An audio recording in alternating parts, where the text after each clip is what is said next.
Hello everybody, it is Saturday the 23rd of December.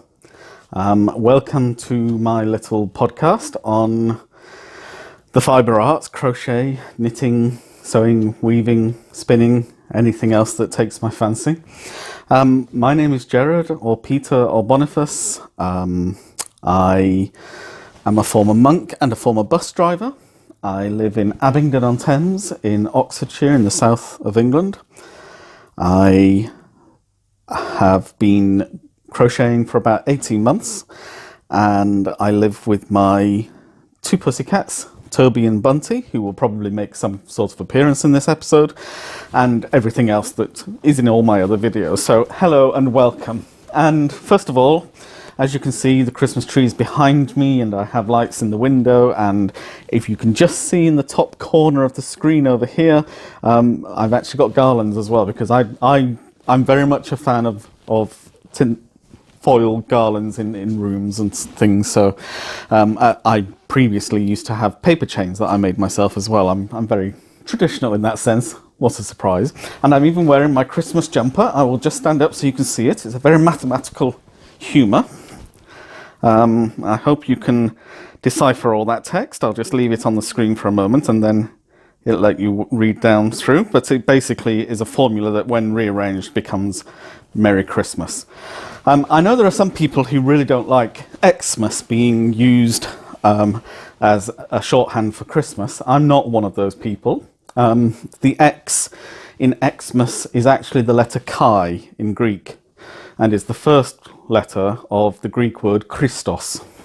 So in fact, the X is an abbreviation of Christ.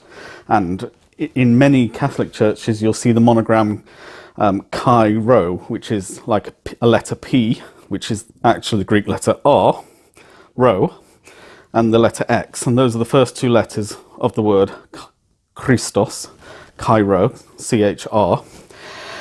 So it's a very ancient abbreviation for Christ. So no apologies for having incorporating Y equals X, as it were, in my Christmas jumper. So there we go. If you didn't know that, now you do, and if you didn't need to know that, well, there are lots of information I have that actually nobody needs to know, but I end up knowing it anyway, so there we go. So yes, we're very much in the Christmas mood. So in the vein of that, I do have a finished object this week, but I can't show it to you. And the reason I can't show it to you is because the Christmas object, or rather the finished object, is a Christmas present for Bob and Wendy. So I've wrapped it and given it to them, so I hope to include a photograph of it perhaps in my next podcast, but certainly not in this one, because I'm not going to spoil the surprise, although they will be able to tell by the size and shape and feel of the parcel exactly what it is, but there we go. So I don't have any finished objects of my own to show this week, but there is a tale behind the finished object that I made for Bob and Wendy, because it wasn't actually supposed to be their Christmas present. I had ordered, at the beginning of December, I'd ordered online a duvet set, so a duvet cover and matching pillowcases, which were Scandi Fair Isle style Christmas decoration on the duvet cover, and from a very good supplier of these, quite a prestigious one. So they weren't cheap, but they weren't overly expensive, but they were good quality items. And on the ordering site, hello Bunty, on the ordering site, I was told to leave 3 to 5 working days for the order to be dispatched. Well, after 10 working days, I began to feel this wasn't quite going the way I wanted it to, so I emailed them, and I didn't get a response for 4 days. 4 working days, that is. But I got a response on Tuesday this week. No, it must have been at the end of last week. Anyway, I got a response from them that they were out of stock and they were holding the rest of the order, because I'd ordered a brushed cotton fitted sheets for my bed, a king-size bed, and a couple of other bits and pieces which weren't for presents, but these two items in particular were both of them going to be Christmas presents, one for Bob and Wendy and one for somebody else. And they were out of stock. So I was obviously very disappointed, but they offered me a full refund, or they could just send what they did have and refund me the difference for the two items that they didn't have. So I just said, well, because it was an all-in-one thing, just refund the lot and I'll sort something else out, which is why I end up making the present I made for Bob and Wendy.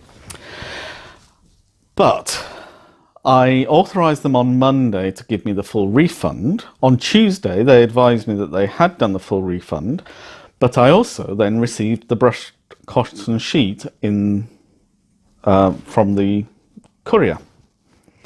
In fact, it was delivered on the Tuesday, but I wasn't in when it was delivered. It was delivered to a neighbour and was actually given to me on the Wednesday. So on the Wednesday, I emailed them back and said, look, I've got the cotton sheet, and so if you deduct that part of the refund, I'll keep the sheet, and then I'll just have the refund for the rest of the order. So I got an email back, on Thursday morning rather, which I didn't get until Thursday afternoon when I got home from work, that they had in fact refunded me the full amount, but that I was welcome to keep the sheets if I wanted them and they wouldn't charge me for them. So in the end, although it wasn't quite as I'd wanted it to be as a Christmas present and so on, I ended up with quite a nice king-size cotton sheet for my bed. So I suppose that's a positive, really. It's very generous of them, and I think probably they felt slightly compromised by the customer service issues. So I'm delighted with it. So that's very nice. My tea today, by the way, is the gingerbread tea again. It's so delicious. So excuse me a second. So that was a rather disappointing story in one way, but that had it was a dark cloud with a very silver lining. So there we are. So that's what's been happening in my life this week. So I don't have any finished objects. I do have a couple of whips. The pirate blanket, I've been told to not worry about it just yet because it's actually not needed until the end of February. So I've kind of backed off from that. I think I might have shown this last week, but if I didn't, I'll show it now. Mason's, my local wool shop, has had a couple of new items in from suppliers. The cakes that Karen introduced as part of their birthday celebrations a couple of years ago, as you're probably all aware, have really taken off in popularity to the point where virtually every yarn manufacturer that I can, of mainstream or large commercial yarn manufacturer, seems to be bringing out their own line of cakes now. And I bought, 2 weeks ago, I bought the Katia paint, which is an 80% acrylic, 20% wool mixture. And this is a very, it's quite autumnal, almost rust-like tones from caramel through to this very red rust colour. And I've decided to make myself one of the crocodile stitch cows. I've given the one that I made in the brighter, more vibrant colours to a friend for Christmas. So that's all wrapped up and under their tree now, hopefully. They certainly have it. I just hope they put it under their tree. That's all I meant. So I've started my own, and this is it at the moment. I've done, well, I'm just coming up to the end of the third colour.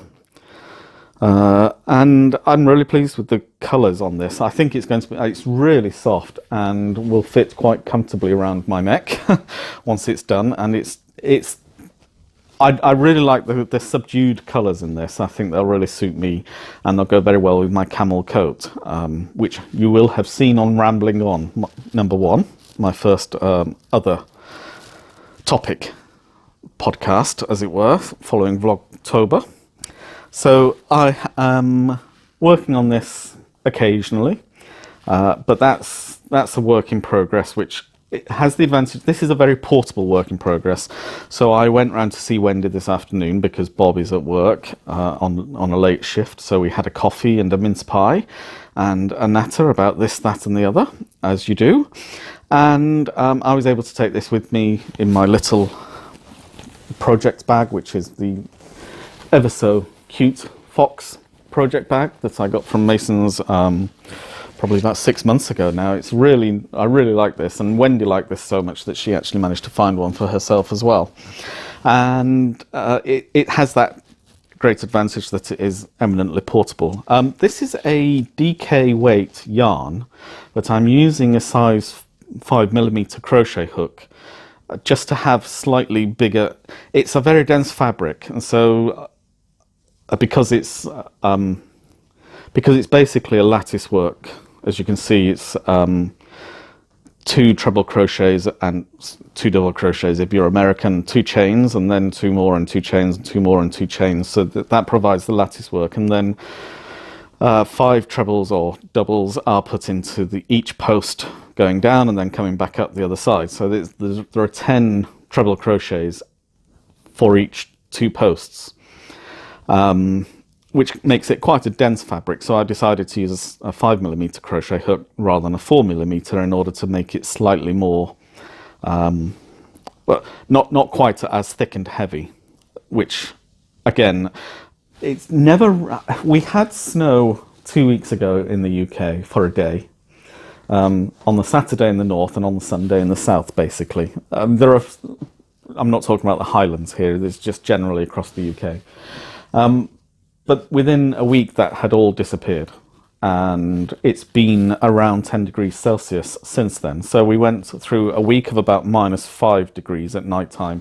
It now is not even getting down to freezing again. So anything that you wear in the UK has got to be cold weather wear, but wearable in not quite so cold weather, if you see what I mean. So it can be very difficult sometimes, because particularly if you go out first thing in the morning when it is quite chilly, because it's dark and it's the coldest part of the night before the dawn,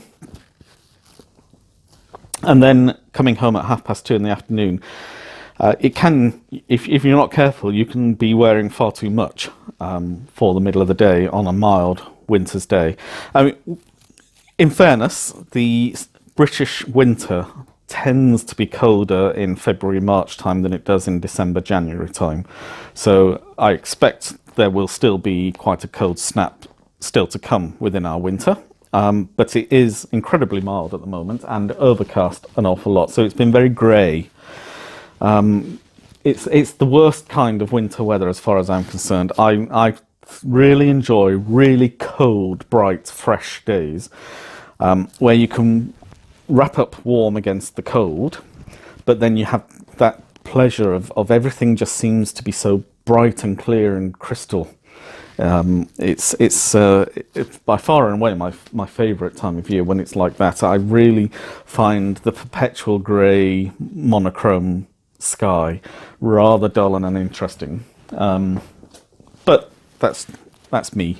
There are other people I know who don't like the cold at all, and so quite prefer to have grey, murky days which at least are not cold. And it has rained, but we've not really had heavy rain. It's not been unbearably wet walking around the yard at work and that kind of thing. So it's, hello Bunty. Yes, you want to sit on my lap while I'm talking, don't you? So it's not too bad at all, really. And we can't grumble compared to the extreme weather that other parts of the globe have been having. But it isn't my favourite type of weather. I much prefer the bright, crystal cold weather that we have. So that's one work in progress. My other work in progress I began just this afternoon, and is a project that I tried to start last year, but I wasn't satisfied with what I was doing and other things got in the way. And this is very specifically a Christmas project. So it is making a blanket. It's called the Snowflake Blanket by Marley Bird.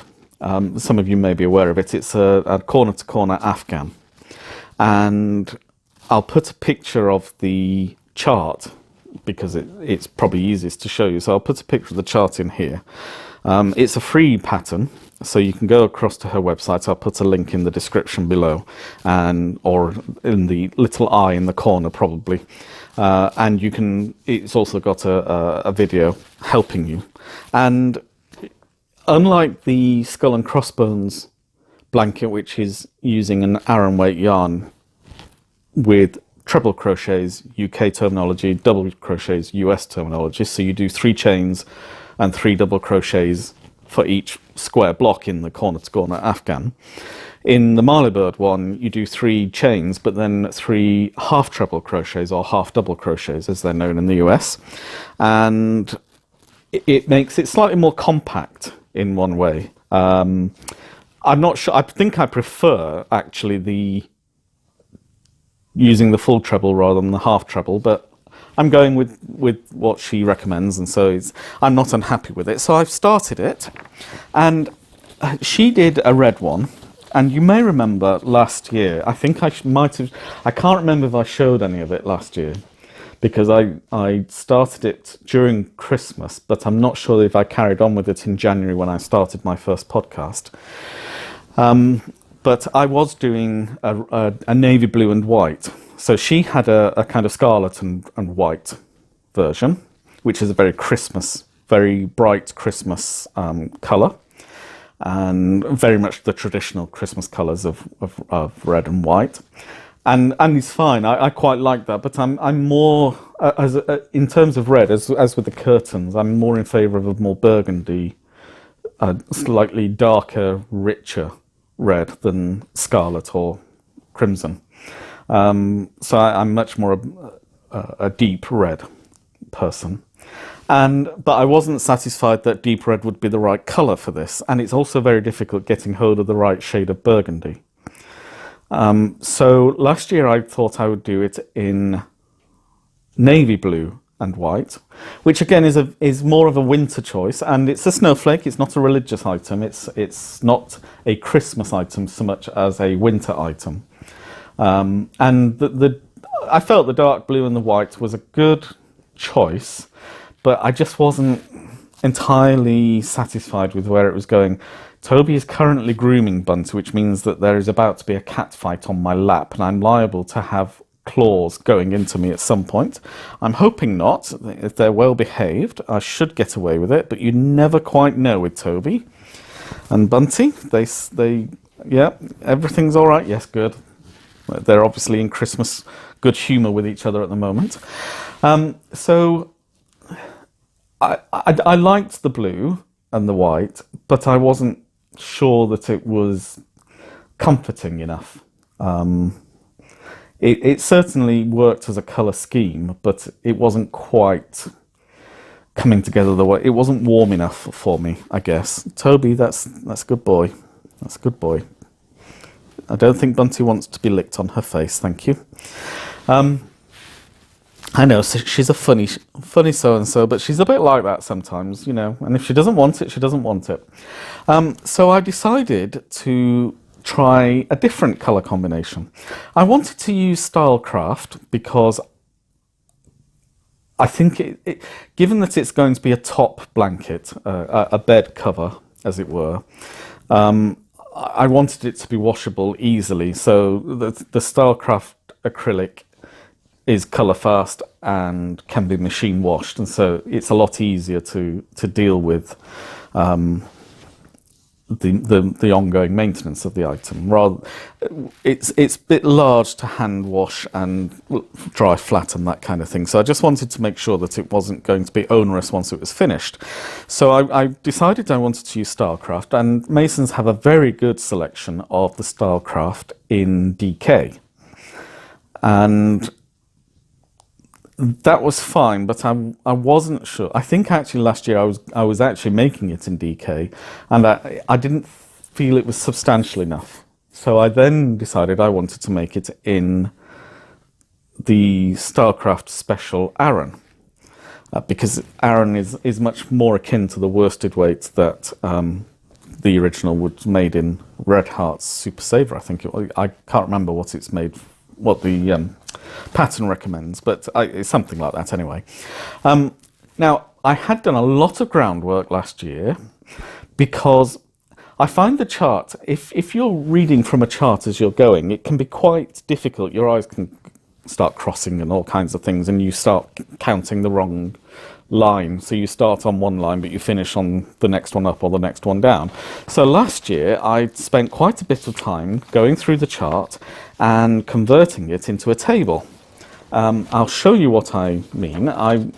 Basically, as you can see on here, so row 1, and this is bearing in mind that last year I was using white and navy blue. So the blue, the A1, A being the colour blue, and so there would be one block in blue. And then the second row, there would be 2 blocks in blue. And then this particular design has a white border. So there is, the outer edge is the main colour border. And then the second line, all the way around the blanket, is an inner border. So you change, but being a corner to corner, rather than putting the edging on at the end, which is a normal practice for anyone who's made an Afghan using granny squares, for example. You sew all the granny squares together and then put a couple of borders around it to tie it all together. But the construction of this is that it's done as part of the design. As part of the corner-to-corner Afghan. So basically, sorry, that's out of focus, I appreciate that. It might go into focus if I bring it a bit closer and hold it still for a moment. You never know, it might just focus in. No, it doesn't look as though it's going to. But basically, what I've done is I've written out how many squares in each colour in a particular group. So it makes it easier for me to sit here and just tick off each row as I've done it, and I know that row 8 I have a blue one, a white one, a blue one 4 times, so 4 blues together, then a white and then a blue again, or rather the main colour, the contrast, 4 of the main colour, 1 of the contrast, and then 1 of the main colour again for the outside edge. And I had a chat with the ladies in Masons. I went into Masons yesterday primarily to wish them all a happy Christmas, because I knew I wouldn't be going in today, and they're not open tomorrow. So it was the last opportunity to say hello and happy Christmas to them all. It really is delicious. Excuse me for that, sorry. And I picked up they had a scarlet and white in the special Aran, and it was tempting because I've seen the demonstration, the picture that Marley Bird has done of her own, and it's it is very Christmassy to look at, so I would have had no problem with it, but I was hesitating. And then I decided that in fact I would not do it in red and white. I wanted to do something a little bit more off the chart, as it were. So ultimately, I chatted with the ladies, and ultimately we decided that the main colour was going to be this copper.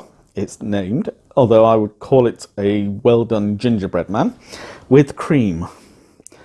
The white with this tended to drain out that. I think you need a very bright main colour if you're going to use white, or a very dark main colour. So I think white would have gone well with the navy blue, and it would have gone well with the scarlet for opposing reasons. But when you've got a subtler shade, such as this copper colour, the white would have drained too much of the colour out of it. So I have been weaving in my ends as I go, and just to point out that on these charts, every time you change colour, of course, you have 2 ends at the beginning of the colour change to weave in, and then 2 ends at the end of the colour change to weave in. So every colour change, as it were, produces 2 more ends to weave in. There's the end of the colour that you've stopped using, and the beginning tail of the colour that you just started to use.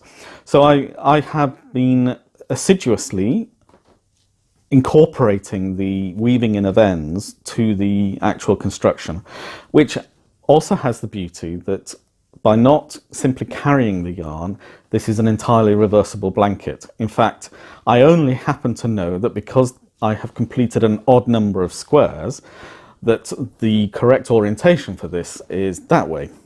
If it were an even number of squares, it would be that way, or rather that way, more precisely. But it's an odd number, so it's that way, because I've just finished there, because the odd numbers rows go down, and then the even number rows are worked up again. So at the moment, it's not much to show. It's 7 rows completed, but as I say, there were 2 ends here. That's 2, 4, 6, 8, 10, 12, 14, 16, 18, 20, 22, 23, 4, 26. So that's 26 ends that I've had to weave in already, just to get this far. So I think that's fairly good going myself. And I don't mind, I think it is something Marley Bird actually recommended, that you weave in as you go, as you do each row. So I complete a complete line. So when I will do all of row 8, which will be 1 gingerbread, 1 cream, 4 gingerbread, 1 cream, 1 gingerbread to finish. I will then pull up a long loop like that and weave in all the ends of that row before I start on the next one. And that way you keep on top of weaving the ends in, because if you were, the blanket has, it is a maximum of 75 squares across, and there are 161 rows to be worked, which means that it is going to be in the magnitude of hundreds of ends, possibly even up to 1,000 ends to weave in, if not more, by the end. So if you were suddenly faced at the end with weaving in all those ends, I think it would break the spirit of even the most dedicated amongst us. It would certainly break my spirits, whereas doing it as you go at the end of each row, or I actually did the first 4 rows before I started weaving in those ends, and then I've started doing it for each of the rows, because it just, the first 2 rows, there are no ends at all to weave in anyway, apart from the first one. So this is my Christmas project. This is what I'll be working on while watching TV, while chatting. I will just be ticking off the lines as I go. Obviously, each line is going to take increasingly longer to do, until I get to something like row 90 on the chart, at which point it starts to decrease again on both sides. So it'll be interesting to see how far I get in the 10 days of Christmas that I have off work. I'm hoping to break the back of this. And I certainly should. I don't suppose on Christmas Day I shall get that much done, because there'll be other things to be done on Christmas Day, some of which I'll talk about as part of this podcast. But certainly the days after Christmas, it will be quite a nice project to watch Christmas movies and listen to audiobooks whilst doing. So excuse me a second. I do have a couple of other acquisitions, which were accidental acquisitions. I decided to buy Naz, my friend at work, whom I've taught to knit, who's teaching his daughter to knit. I decided to buy some bits and pieces for him from Masons, because he doesn't have much in the way of equipment, and I just wanted to buy him some nice yarn and some bits and pieces. So I got him a little French knitter like mine to make I-cord with, and I got him some circular knitting needles and some straight knitting needles, some stitch markers, and a little panda hat kit, which enables you to make a child's hat, but with a panda bear decoration on it. So I think he'll enjoy making those anyway. But as a result, I happen to be in Masons, because where else do you go to get your knitting supplies? And they had yet another new cake in, this time from King Cole, and it's their Curiosity cake. Once again, no colour name, just a number. Oh no, sorry, this one does have a colour name, but sorry, Bob will be telling me off for not wearing my glasses. I can actually see it, but I'll put my glasses on, Bob, just to show you that I've got them with me. Rather amusingly, this has been misspelt. I'm presuming, unless it's meant to be a portmanteau word, because it's called rhubarb, not rhubarb. Now, the only thing I can think of is that they mean rhubarb and custard, and that would be the rue of rhubarb and the ard of custard. I'm not making it up. That is the name that they've given it. I'm not misreading that. It is rhubarb. And the reason I say that is because it's this lovely pinks and vermilions and then this yellowy gold centre. This is a DK weight. It's incredibly soft, and again, I think this is 100% acrylic, but I will just double check. The print on this is a lot smaller. Yep, it's 100% premium acrylic, which makes it a little bit cheaper than the other cakes which contain wool.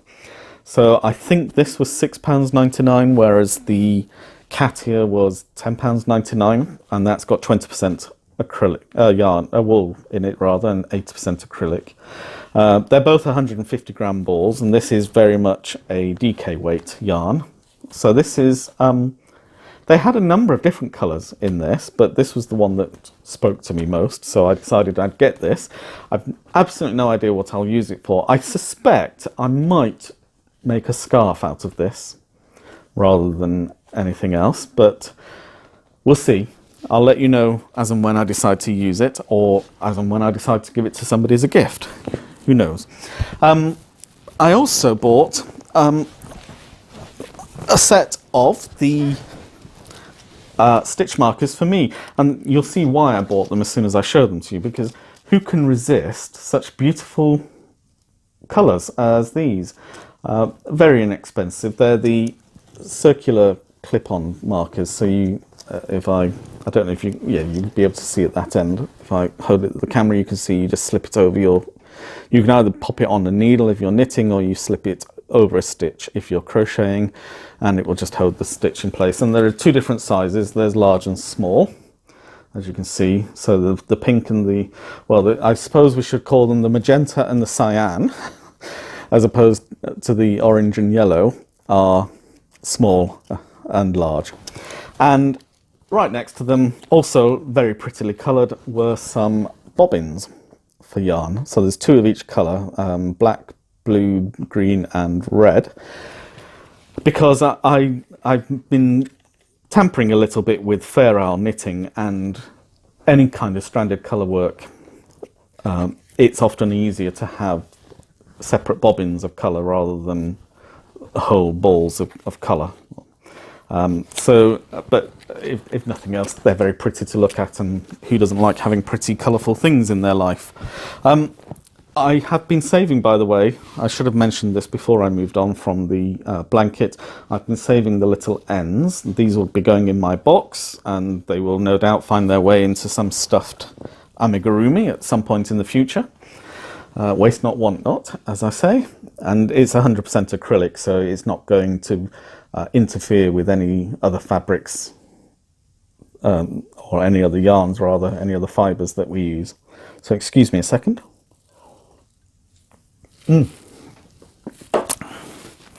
So that's it in terms of my acquisitions and works in progress. Now, as I said to you, I went to Wendy's this afternoon and had a nice cup of coffee and a mince pie, and we sat and chatted about this, that and the other. And I did a little bit of crochet, and it was all very friendly and pleasant, as it always is at Wendy's. And she gave me, in exchange for my gift to her, she gave me my Christmas present.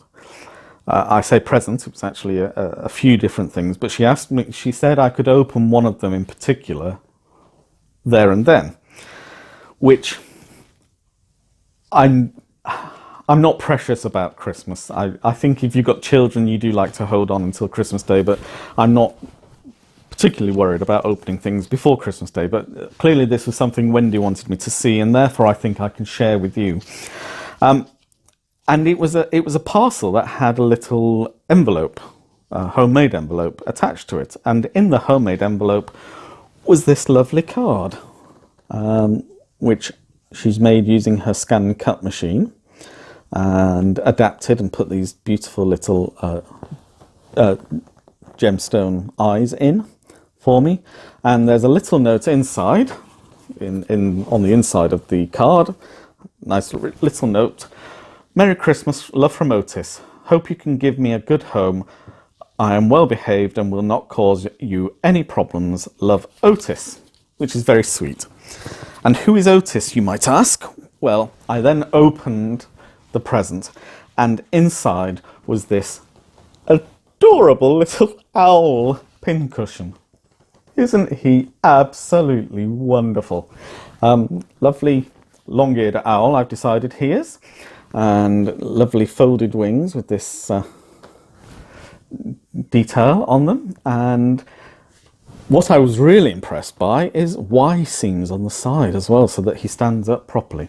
I mean, that is, I once attempted a Y seam, never will again, I don't think, but I'm really, really touched by the amount of work and time and thought that's gone into this. So this will be little Otis, as long as Toby and Bunty don't think that he's their cat toy to play with.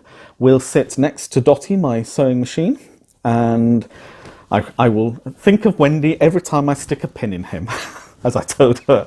No, but really, I mean, it is the most adorable little owl pincushion.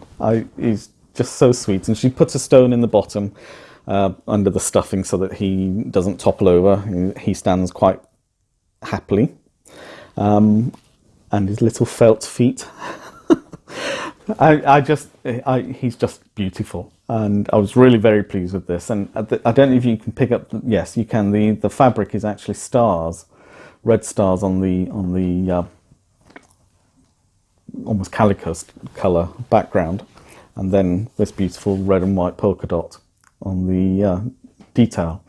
So yes, this is Otis, my really, really priceless Christmas present from Wendy. So I'm really very pleased with him. And he will sit very happily next to Dotty, as I say, watching me as I sew away on my sewing machine. So I'll just pop him back in the bag and then he won't get damaged. So that's really it for today in terms of crafting. As I say, I can't show you the finished objects because I've given it as a gift, but I hope to have that in. And I really would like, at some point, I really would like to do an episode with Wendy, or at least a short part of an episode with Wendy. She is very resistant to the idea. She doesn't think she'd come across well on video. I'm absolutely certain that she would. She's such a natural and generous person anyway, that I think that would come across through this medium. And I know that when I started podcasting just under a year ago, you are very self-conscious. I'm very aware that I'm speaking to myself in a sense, but I don't feel as if I'm speaking to myself. It's weird how I feel as if I'm speaking to you personally, each one of you, as you sit there sharing your time with me. And I'm very grateful to you all for all the comments that you make and for all the feedback that I get and for all the support of knowing that you've at least watched some or all of each podcast and that I'm not just whistling in the dark, as it were. So I will work on Wendy. I can't promise that I will actually succeed in getting her to appear, but you never know. If we put enough pressure on her, she may cave eventually. But I obviously I would never force the issue. It will always have to be a free choice. But I am hopeful because she is a very talented crafter in her own right, and I think she would have a lot to share with us about her experience of crafting and what motivates her and what interests her and what techniques she's developing and all that kind of thing. So I will work on it, but I can't promise anything. Excuse me. Oh. I know I say it every time, but it really feels like butter in my mouth. Anyway, it's amazing how much a scent can actually give you the feel of that the velvety sensation of butter melting in the mouth. Anyway, I do have one other acquisition, and this will probably interest readers in the listeners in the or watchers in the UK, viewers. That's the word. My subscribers in the UK, but it may interest those of you outside the UK as well. Growing up in the 1970s, and for those who are slightly older than me, growing up in the 1960s as well, there were only two television companies in the UK, which were the BBC, the British Broadcasting Corporation, and Independent Television, which was a collection of regional independent commercial television stations. And in the northwest of England, that was Granada. In the northeast, it was Tyne Tees. In Wales, it was Harlech, and so on and so forth. And you had borders on the border between England and Scotland, and Grampian, which was the Highlands, and all that kind of thing. So there were a number of different local commercial television stations, which together were ITV, Channel 2. And then in the 1960s, the BBC launched its own Channel 2. So there was BBC One, BBC Two, and ITV. And that remained the case all the way through until the 1980s. And independent television produced its own listings magazine called the TV Times. But the BBC internal listings magazine, based upon its much longer history of broadcasting on the wireless, as it was, from 1922 was the original broadcast, although 1926 I think was when it became the BBC. But, or was it 24? Anyways, in the early to mid 1920s, they had been broadcasting on the wireless, and so their listings magazine was known as the Radio Times, which incorporated television listings. And these were weekly publications, pretty much like all television listings magazines are, even today. But at Christmas, we got a double issue covering both the Christmas and the New Year period, which then gave the people who worked for these listing magazines and the printers and the distributors time off over the Christmas holidays. And so it became very much a Christmas tradition to buy the double edition of the Radio Times and the TV Times for those who bought the TV Times. But we were very much a BBC household, as much out of choice as out of loyalty. My mother in particular was always a little bit disdainful of ITV, although there was a tendency, and there still is to an extent, for ITV to value that which was popular over that which was good. And by good, I'm using a very limited sense of good, i.e. that which was educational and informative. And so BBC, as it still is to this day, was renowned for spending lots and lots of money on costume dramas, whereas ITV spent a lot of time on kitchen sink dramas, on modern day life, on aggressive, confrontational, dramatic storylines, and so on and so forth. And that's partly because the BBC was a public institution funded by public money, and so had a duty to inform, educate and entertain, to use Lord Reith's summary of the guiding principles of the BBC, whereas ITV was unashamedly a commercial broadcaster. Its job was to make money. That's the job of a commercial broadcaster. And so producing something which was popular, even if it was trashy, is not a negative thing, and nor should it be. There's nothing wrong with popular drama and nothing wrong with, reality TV shows. I don't personally find anything interesting in them whatsoever, apart from Strictly. So even I will, but things like The Jersey Shore or The Only Way is Essex, I never watched them. I might enjoy them, I suppose. I've never watched them. I've never felt drawn to watch them. It always seems like the worst case of exaggerated everyday life, and frankly my own everyday life is boring enough without watching somebody else's everyday life. But there certainly was a degree of snobbery, intellectual snobbery as much as anything else, and so, but also ITV was considered to be a little bit rough and common, vulgar, if you like. The Latin word for popular, vulgaris, but vulgar with all the worst connotations of that: cheap, nasty, rude, aggressive, uncultured, ill-educated, ill-informed. And so we were very much a BBC family. And I have continued to be very much a BBC viewer, out of inclination as much as anything else, that the kinds of things I'm interested in, the programmes that satisfy those kinds of interests, are usually made by the BBC rather than by ITV and the other commercial broadcasters that we now have. Anyway, that was a very long-winded aside, but the point is I have my Christmas edition of the Radio Times, my double edition. It's the only time of year I ever buy the Radio Times, rather, and I enjoy reading the articles in them because it's always a little bit of fun and a little bit of nostalgia, and there are some interesting things, but more importantly, I can program my PVR for the next 2 weeks. I won't necessarily watch the programmes as they're broadcast. In fact, more than likely I won't, because I'll be watching something else, say on YouTube, or going out with friends, or whatever I'm doing. But if I record them, I still haven't watched, for example, I love the series, but I still haven't watched last January's Sherlock, which of course is the climax of the whole Stephen Moffat, Mark Gatiss Sherlock anyway. It's still on my PVR, and I will get around to watching it. I don't know when I'll get around to watching it, probably during this holiday, which means that there'll be something else that's on during this holiday that I won't get around to watching till next year, perhaps.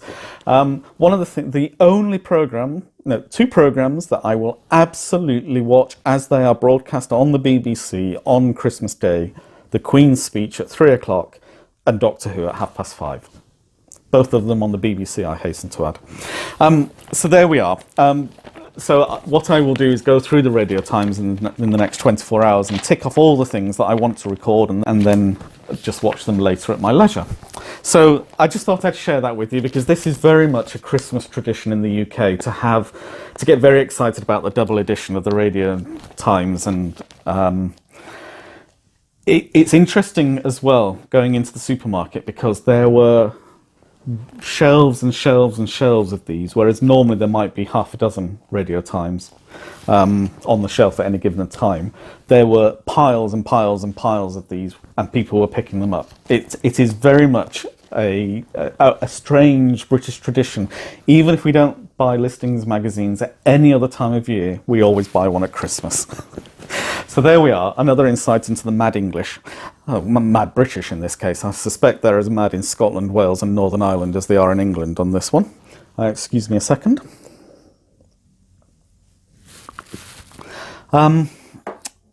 So that's really it then. I can see from my camera that I've been talking for 50 minutes. I was going to talk a little bit about Christmas, but I don't think I will today. I will probably later this week record an extra episode. Really because there are a couple of other things I wanted to talk about, and I don't want to talk about them. They're not...